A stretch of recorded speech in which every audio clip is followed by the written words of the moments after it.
আগামী ২৬ তারিখ ঢাকার সোহরাওয়ার্দী উদ্যানে সারা বাংলাদেশের প্রতিটা অঞ্চল থেকে ইনশাআল্লাহ আমরা ফিলিস্তিনের পক্ষে আমরা কোনো দলের পক্ষে কথা বলছি না, এখন দলের ঊর্ধ্বে গিয়ে, দল মতের ঊর্ধ্বে গিয়ে বলছি, সারা বাংলাদেশের প্রত্যেক মুসলমানের ঈমানের দায়িত্ব আগামী ২৬ তারিখ ফিলিস্তিনের পক্ষে ঐতিহাসিক সমাবেশ হবে। সেই সমাবেশে যোগদান করা আমাদের ঈমানের দায়িত্ব। এখন ঠিকের আওয়াজটা একটু কমে গেছে, বলেন ঠিক কিনা? সে আল্লাহ বলছেন তুমি চুপ কেন? লিমা তুজাহিদুনা ফি সাবিলিল্লাহ, আল্লাহর পক্ষে তোমরা জিহাদ করোনি কেন? যখন প্রশ্ন করা হবে জবাব দেওয়ার মতো কোনো সেই দিন দাঁত থাকবে না, ঠিক কিনা? জবাব প্রস্তুত করুন, জবাব প্রস্তুত করুন। আল্লাহ, ফিলিস্তিনে আমি ছিলাম না, থাকলে জিহাদ করতাম। আমি ফিলিস্তিনের প্রতিবেশীও ছিলাম না, আমি বাংলাদেশের মানুষ। হে রাব, যখন ডাক এসেছে ফিলিস্তিনের পক্ষে, অন্তত শারীরিকভাবে আমরা সেখানে শরীক হয়েছি। আল্লাহ পাক তৌফিক নসিব করুন।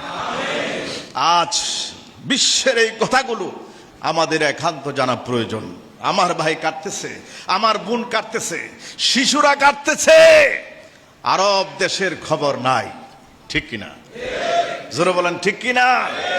মুসলমান যদি ঈমান থাকে, অন্তরের ভিতর যদি ঈমান থাকে, আল্লাহ পাক রাসূল পাকের এবং ইসলামের প্রতি যদি আপনার দরদ থাকে, তাহলে ফিলিস্তিনের ভাইদের পাশে দাঁড়াতে হবে। এটা আমার ঈমানের দায়িত্ব। এই দায়িত্ব আমাকে কোনো রাষ্ট্রপতি দেয় নাই, এই দায়িত্ব কোনো প্রধানমন্ত্রী, কোনো উপদেষ্টা আমাকে দেন নাই।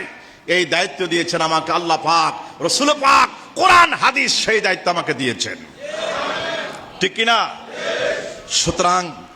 সুতরাং আমি শুরুতে বলেছি, ফিলিস্তিনের পক্ষে যত স্লোগান হবে সেই স্লোগানের আওয়াজ চেষ্টা করুন বুলন্দ করার জন্য, ঠিক কিনা? মিডিয়াকে এখন বলা হয় কানা মিডিয়া। কি মিডিয়া? কানা মিডিয়া। মিডিয়া যখন একজন হিন্দুকে যখন আক্রমণ করা হয়, মিডিয়া গরম। একজন নাস্তিকে যখন একটা ঠুকা দেওয়া হয়, মিডিয়া উত্তাল হয়ে গেছে, ঠিক কিনা? বলেন ঠিক কিনা? একটা হিন্দুদের মন্দিরে যদি হামলা করা হয়, হামলা করার বিরুদ্ধে আমি বারবার বলেছি, কোন ধর্মকে আঘাত করা যাবে না। এরপরও যদি বাই চান্স যদি হামলা করা হয়, মিডিয়া গরম, ভারত গরম, আমেরিকা গরম, গণতন্ত্রকে হত্যা করা হয়েছে, এই সব বুলিয়া ওড়ায়। আর হাজার হাজার মসজিদকে যখন ভেঙে চুরমার করে দেওয়া হচ্ছে, হাজার বাড়িকে যখন ভেঙে চুরমার করা হচ্ছে, কানা মিডিয়া সেদিকে দেখায় না, ঠিক কিনা? মিডিয়া তখন চুপ, কিছুই দেখে না। আমেরিকা চুপ। বিশ্বের এই জন্য আজ একমত, সারা পৃথিবীর মুসলমান জানে আমেরিকা, ইসরায়েল হচ্ছে পৃথিবীর সবচাইতে বড় সন্ত্রাসী, ঠিক কিনা? আল্লাহ পাক আমাদেরকে সেই কথা বোঝার তৌফিক নসিব করুন।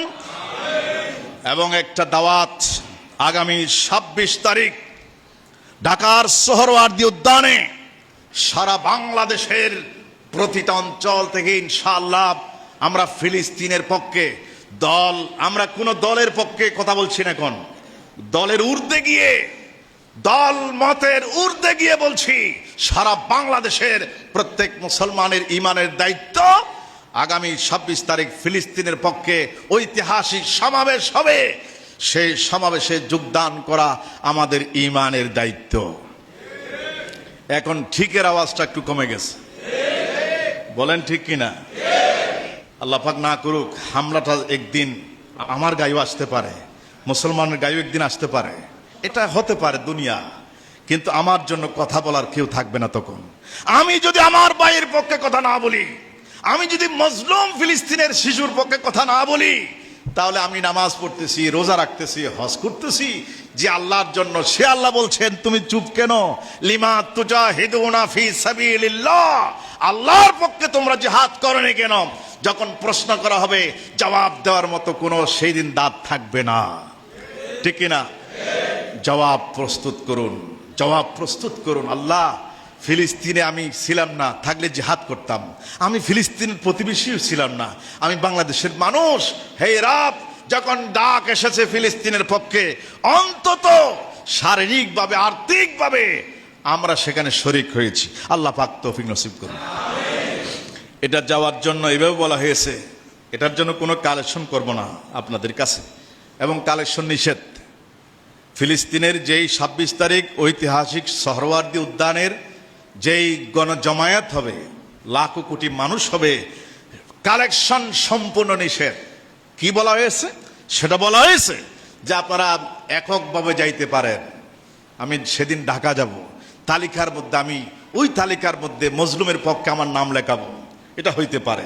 এভাবে আপনি যাইতে পারেন, অথবা সবাই মিলে চলুন আমরা এই আদর্শপাড়া থেকে, এই মসজিদ থেকে বা এলাকার সবাই মিলে 2টা 3টা 5টা বাসে করে চলুন আমরা ঢাকা যাই, ফিলিস্তিনের পক্ষে একটা স্লোগান দিই।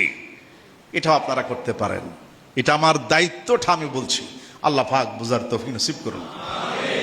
অনেক মানুষ আছে যে ইসলামের জন্য উজাড় করে দেয়। সেদিন গত জুমাতে আমার একজন মুসল্লি, আমার ভালো লেগেছে, আমি যখন বের হয়েছি, হুজুর আপনি কেন বলেন নাই যে চলুন আমরা জিহাদ করতে যাই ফিলিস্তিনে? আমার এটা ভালো লেগেছে, ওনার ইমানের স্পৃহা।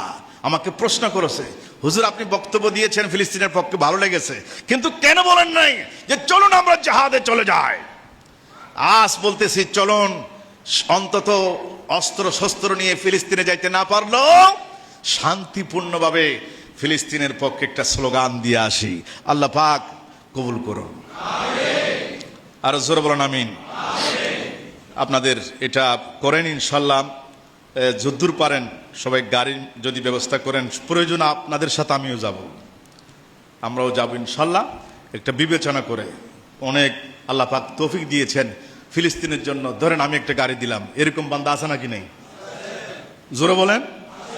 দিবেন পাবেন, শেষ কথা। দিবেন মজলুমের পক্ষে দিবেন, মাঝখানে কোনো পার্টিশন নাই।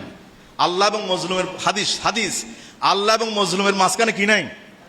পার্টিশন নাই, মাঝখানে কোনো পর্দা নাই, ডাইরেক্ট আপনি আল্লাহর হাতে দিচ্ছেন। সুবহানাল্লাহ বলেন।